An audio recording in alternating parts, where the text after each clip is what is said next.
Let's read some Glitch in the Matrix stories. We're gonna start doing something a little different, not really different, just a little bit extra. So if you've been to my lives recently, we started doing something called the chill factor, and it's like a little scale from 1 to 3. And every time we read a story, we vote on how many chills the story gave you, like what the chill factor of the story was. 1 is like a little bit of chills, 2 is medium chills, 3 is a lot of chills. It can be good chills, it can be scared chills, it can be whatever you want. It's just a fun little rating system. So we're gonna do that in our videos now. I'm gonna read a story. We're gonna say, let's read some Glitch in the Matrix stories. We will read the story, and then you guys can tell me what you think the chill factor was in the comments. 1 to 3. Okay, story time, let's go. Hi, Matrix. Hi. I don't know if this counts as a glitch in the Matrix, but this happened to me in 2011. I've never spoken about it until now. I'd like it known before anyone comes for me. I know what I saw is impossible, but it happened nonetheless. We believe you, friend. That's what this community is all about. We believe you. This time, my husband, myself, and our newborn lived in a house a couple of houses down from my in-laws in a rural area. One afternoon, I walked down the road with the baby to visit my in-laws. A couple of hours later, when we started walking home, it was fully dark. As I approached the front door, I noticed a large object to the left of the door frame.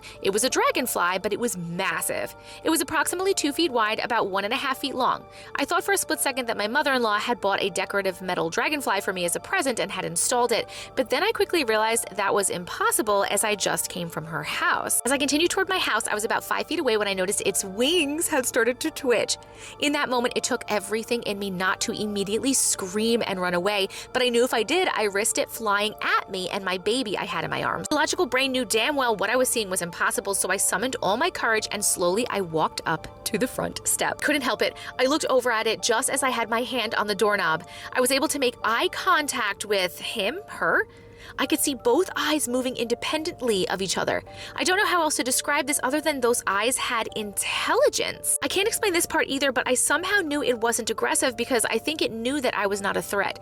I trusted my instinct that I wasn't going to attack, and I quickly got us safely inside the house. Barely slept that night, and by the morning I had almost convinced myself that it had been a decoration, but I had to check. Not only was there no decoration, there was no nail, screw, or even a hole in the new siding that was just installed. So does seeing the biggest prehistoric bug to ever exist count as a glitch?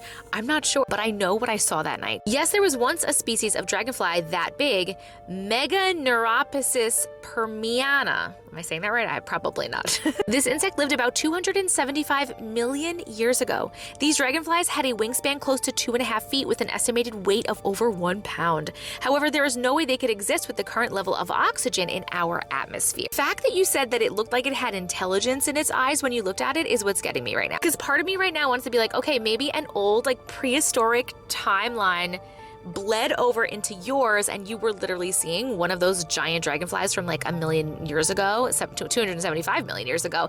You were seeing it, but it was like really in the other timeline, it was just like a bleeding over of timelines because that happens so much. The fact that you said you saw intelligence in its eyes, like, are there aliens that disguise themselves as bugs or look like bugs? I know like a lot of owls are actually aliens, and there's like all these, who knows? Like, who literally knows? Or maybe it was some sort of other kind of creature, like some sort of fey creature or something. I need everybody's opinions and expertise in the comments. Let me know what you think, and also let me know what you rate this on the chill factor. I give this a chill factor level of 1. It didn't really give me many chills, but it was super freaking interesting. More like intrigued than scared in any way, you know what I mean? Thank you so much for sharing your story. I'm Auntie Matrix, and if you like stories like these, make sure that you follow me, and you can send me yours too if you want right here to this email address.